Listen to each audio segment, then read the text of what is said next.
The council chamber shimmered with the bioluminescence of a dozen species, gathered to discuss the approaching human vessel. The holographic image floated at the center of the room. One ship, sleek in matte black, gliding to the outer perimeter of Zolaran space. One, not a fleet, not a vanguard, just one. A murmur of amusement passed through the delegates like static in a comm channel. Fleet Master Kaelvor the Mer-Dominion chuckled with two throats. This is how they retaliate? We dismantled 3 of their outposts for breaching energy accords. This is their response. His 8 limbs drummed on the floor in mocking rhythm. Ambassador Zeret of the Telvanni Hive issued a pheromone burst of amusement. Perhaps they misunderstand diplomacy, or overestimate their own value. Their kind reacts emotionally, impulsive, inefficient. The room agreed. Every species had dealt with humanity in some form. Traders, diplomats, scientists. Always curious, always spreading, but never threatening. Their technology was impressive, but never revolutionary. Their military modest, a deterrent at best. A single ship in response to an unprovoked assault seemed laughable. Admiral Jortal, who had once commanded a dreadnought at the Battle of the Hollow Stars, narrowed his compound eyes. This vessel has no broadcast, no threat display, no communication. Silence followed his words. That was unusual. Even pirates signaled. Even rogue empires boasted. But this ship drifted closer with deliberate calm. The holographic feed zoomed in. Its outer hull shimmered oddly against scanners, making it difficult to track exact mass or heat signature. No visible weapons. No escort. No insignia. Just matte black hull plating and a cold, indifferent silence. Perhaps it's ceremonial, suggested an Agri representative, one of the newer coalition species. Humans enjoy symbolism. Maybe it's a form of peace offering. No one dignified that with a response. As the human vessel reached the mid-orbit perimeter of the Zolaran world, home to 7 billion, and a naval yard, the local defense grid activated. Ion batteries and tracking stations locked on. Standard protocol. The humans didn't respond. No change in velocity. No shields raised. Just that same, implacable drift forward. The command tower in orbit launched a warning signal. Still nothing. Then came the command to fire. Ion bursts arced through space toward the ship's trajectory. Halfway through flight, the beams twisted, warped mid-path, crackling into distorted spirals of light. The impact never landed. Telemetry failed. Sensors glitched. Everything electronic across the grid blinked off for 2 seconds. In the command center, the Zolaran overseer barked orders. Secondary arrays were brought online. The ship had now stopped, frozen in space, just beyond the outer defense ring. No movement, no countermeasure. Then the feed cut to black. Across the coalition, signals went dark. No sensor could track the vessel. Even direct visual channels returned only static. The dread in the chamber was tangible now. Not panic, but something deeper, something old. The feeling that they had missed something important, something vital. The Telvanni ambassador requested biological scans of the ship. The data came back null.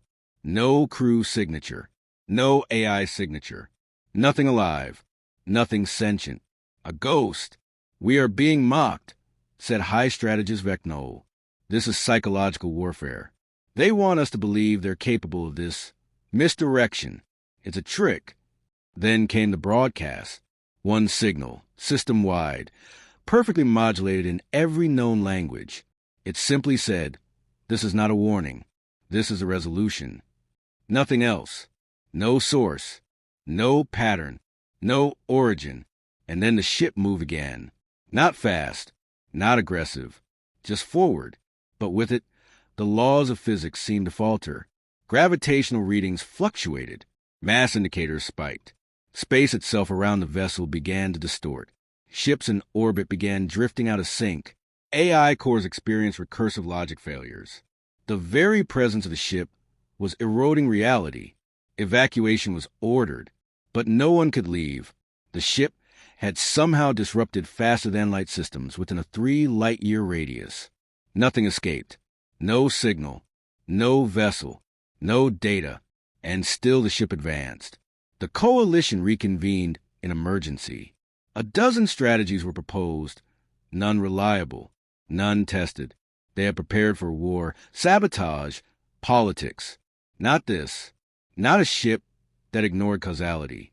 Kael'vor demanded an explanation from the human ambassador, who until then had remained frustratingly silent. The human, a middle-aged woman with graying hair, leaned forward slowly and replied, "We only send one when we're certain." The statement didn't register at first. Then the implications landed like a physical blow. The humans weren't probing. They weren't bluffing. They had concluded the equation. Their calculations were done. One ship was not a test. It was an execution. Attempts to attack the ship resumed, this time from broader ranges, orbital railguns, antimatter shells. None landed. None even reached. Every attempt unraveled before impact, the weapons dissolving into molecular mist or frozen in place like museum pieces in vacuum. The ship responded with nothing. It didn't need to. Then Zolaran ground began to tremble, not from impact, but resonance. Cities miles beneath the crust began losing structural cohesion. Buildings turned to dust. No explosions, no heat, just disintegration at the subatomic level. The entire planetary AI system shut down. Environmental systems collapsed. One continent simply fell into itself. 7 billion lives, gone in under 3 hours. The ship had not fired a single shot. And then it turned. It began moving toward the next nearest coalition world. Panic ignited across the galaxy. Coalitions that had stood for centuries fractured overnight. Civilizations turned inward. Defensive grids activated in systems that hadn't seen conflict in generations. Still, no one could stop it. The humans, when pressed for information, said only this: it was made for balance. You tip the scale. They refused to elaborate. No demands.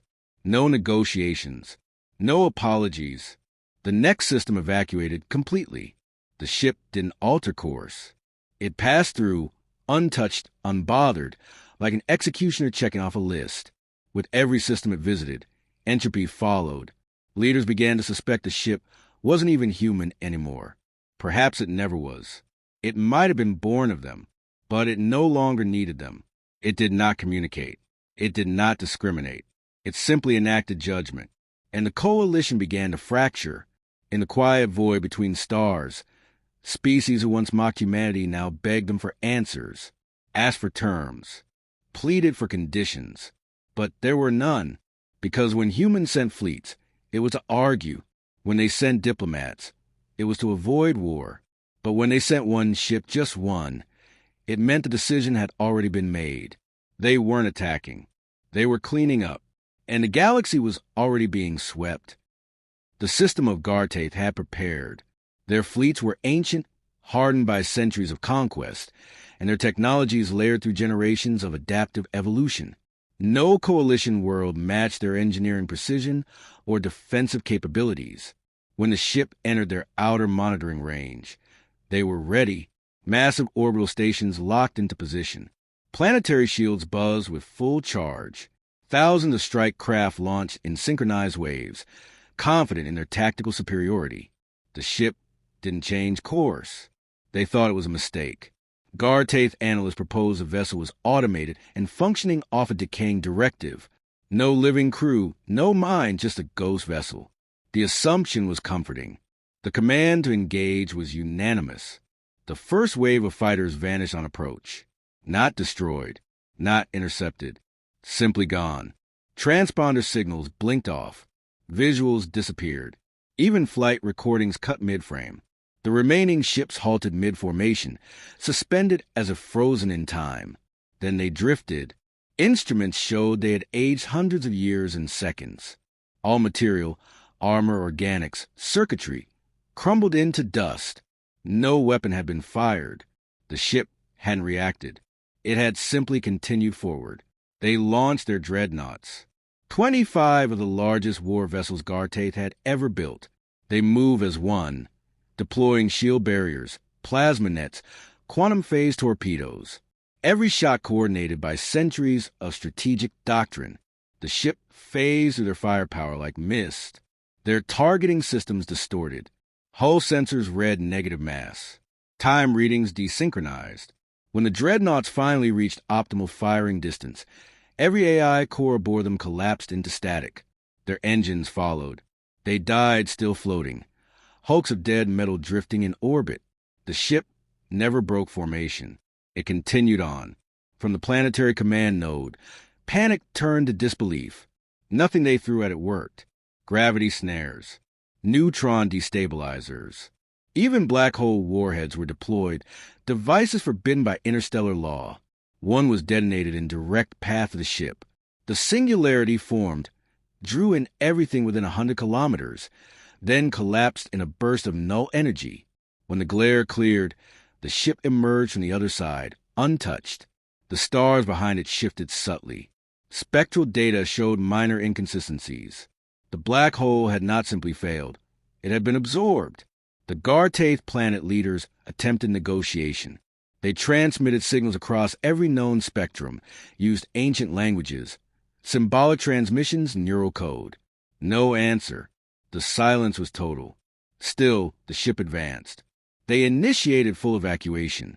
Civilian transports fled in every direction, but jump drives flickered and failed. Something about the ship disrupted hyperlane folds. Time-space compression refused to stabilize. Half of the fleeing craft disintegrated mid-jump. The rest were simply never heard from again. Even those that seemed to escape the system's edge could still see the ship behind them. It had already passed them. Hours later, the Galactic planetary crust liquefied. The planet didn't explode. It unraveled. Its magnetic field collapsed. Mantle rose to surface like oil through water. The entire sphere lost cohesion, not from force, but entropy, as if the physical laws governing it had simply been ignored. In a nearby hidden bunker, Galactic's surviving leaders argued in whispers. One suggested the humans had discovered some form of dimensional overwrite, a weapon that allowed them to edit fundamental constants. Another believed the ship wasn't a weapon at all, but a natural force, an entity mimicking technology. But none had answers, only questions. Why weren't the humans taking territory? Why weren't they making demands? One message from the human relay stations repeated without pause: the scale must be balanced. Galactic, historians try to understand the phrase. It was found referenced in obscure human philosophical archives. Balance, not justice, not revenge, not diplomacy. Simply balance. Mathematical, impersonal, measured. The Galactic were erased. A species once proud of their unbroken war record now existed only in archived memories. Their planetary system, once home to 27 billion, was quiet. The ship passed through its dead center, leaving no trace of life, no mark of fire or debris, just absence. In the galactic core, coalition leaders finally acknowledged the truth they had resisted. This wasn't retaliation. It was response. And worse, it was efficient. The ship didn't deviate, didn't hesitate. Systems where humans had been harmed were targeted. No others. Neutral sectors were untouched. Even long-standing rivals of humanity were left alone. But those who had fired first, those who had authorized the destruction of human research outposts, or ignored their distress signals, were targeted without mercy, not punished, removed. At the edge of the Fentari Loop, 12 species gathered a joint fleet of 1 million ships, a desperation maneuver, the largest armada ever assembled. Massive carriers, solar cannons, time dilation missiles, psychic strike nodes, everything known to every race capable of war. They positioned themselves in layers. No command structure, just a unified directive. Stop the ship. When the ship arrived, it slowed, for the first time, and then stopped. Sensors reached it. They saw details for the first time. The hull was no longer smooth. It was shifting, alive. Patterns rippled along its surface like circuits etched into black stone. It responded to observation by changing, not reacting, adapting. Every attempt to scan returned different mass, different materials, different results. It seemed to exist in a quantum flux. Some ships tried to approach it under cloak. Before they got within range, their crews turned on themselves. No external influence detected. No biological weapon. Just madness. The first wave opened fire. The space between them and the ship distorted. Light bent inward. Ships vanished from all records. No wreckage. No explosion. Just gaps. As if they had never existed. Reality was being rewritten. And still, no weapons were fired from the ship. It simply stood in place. Then moved. When it did, the first 3 defensive lines were gone in under 20 seconds. The rest collapsed. Some fled, others suicided. A few tried to surrender. No acknowledgement. The ship passed through them like fog through trees. Their grand armada, gone. A single probe, launched at the last second by a clandestine observer, managed to record a detail previously unseen. At the heart of the ship was a sphere, pulsing with faint red light. Around it, what looked like a neural lattice, millions of connections. Some speculated it was an imprisoned consciousness. Others believed it to be an AI that had grown beyond constraints. But humans refused to speak of it. A private communication between a Fentari diplomat and a human admiral was leaked. The admiral said, "We sealed it away long ago, not because it was evil, but because it was efficient. It calculated things we didn't want to know. But when you erased those outposts, it was the only thing that could restore balance.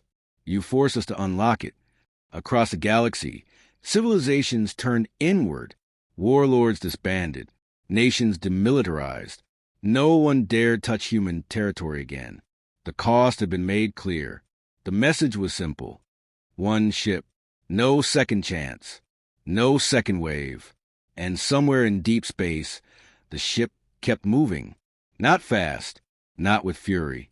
Just a steady, slow advance. Like gravity. Like time. Unstoppable. Not malice. Just math. Galactic silence fell. The war was over. No declaration. Just absence. The last world on the ship's trajectory was Taraxis Prime, a species of logic-born silicon beings who had always considered humans a useful, if emotionally unstable, novelty.